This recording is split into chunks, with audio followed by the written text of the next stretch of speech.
S ready start.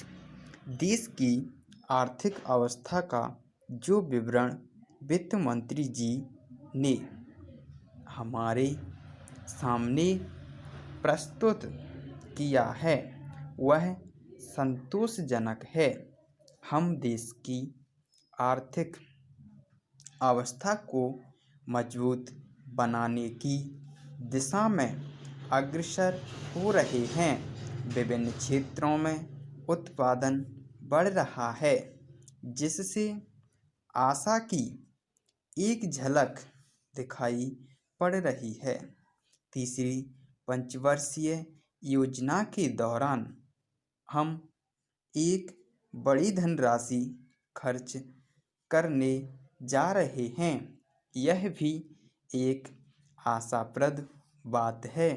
लेकिन अध्यक्ष महोदय, पिछले साल भी मैंने वित्त मंत्री जी का ध्यान इस तरफ खींचा था और आज भी खींचता हूँ कि देश की वर्तमान आर्थिक अवस्था का चित्र हमारे सामने रखने के साथ ही साथ उन्हें यह भी बतलाना चाहिए था कि इस देश के अंदर उत्पादन में जो वृद्धि हुई है वह समाज के किस अंग में, किस रूप में उपयोग में लाई गई है। आज हिंदुस्तान की सबसे बड़ी समस्या गरीबी और बेकारी को ख़त्म करना है।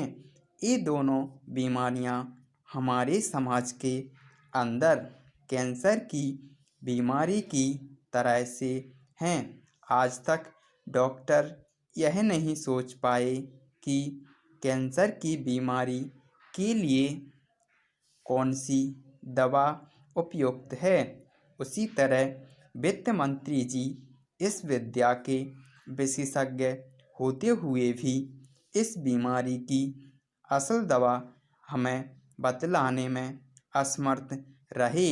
यह ठीक है कि बेकारों की समस्या को महसूस करते हैं, लेकिन हम देखते हैं कि जैसे जैसे हमारी योजना का काम आगे बढ़ता जाता है वैसे वैसे यह पता लगता है कि बेकारी भी उसी गति से बढ़ती जा रही है।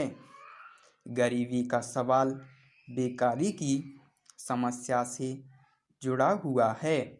अगर लोगों को काम मिलेगा तो बेकारी दूर होगी और देश से गरीबी भी दूर होती जाएगी। पैरा मेरे मित्र ने यहाँ अपने विचार प्रकट करते हुए अभी कहा कि देश की उन्नति के लिए नागरिकों को त्याग करना चाहिए। मैं इस बात को बहुत अच्छी तरह से महसूस करता हूँ और हमारे देश की जनता भी इसको अच्छी तरह से जानती है कि बिना कष्ट उठाए पूंजी जमा नहीं हो सकती और बिना पूंजी के विकास नहीं हो सकता। परंतु सिर्फ इस सदन में खड़े होकर कह देने से पूंजी नहीं बढ़ सकती। जनता हर तरह से सहयोग करने को तैयार है, परंतु उसे रास्ता आपको दिखलाना चाहिए।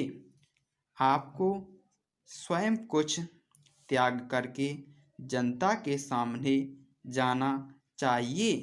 तब आप विश्वास रखिए, जनता हर तरह से आपकी मदद करने को तैयार रहेगी।